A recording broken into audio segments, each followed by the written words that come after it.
How to create WeChat account without scan QR code 2023.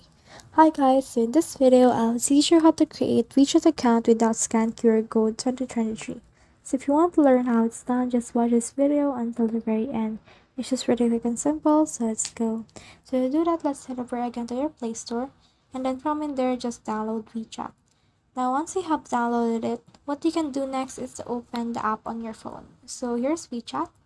And then from in here, you can just click on sign up, and you can sign up by mobile or via Facebook. So let's try signing up via Facebook.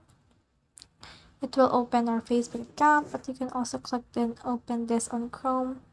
Then in here, you can just put in here your username and or email and password, and then log into your Facebook. Then after that, it will direct you back to WeChat, and then from in there, you can now log in without scanning your QR code.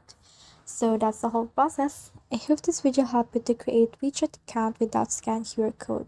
If you have questions or comments, kindly put in the comment section below. And if not, don't forget to subscribe and like.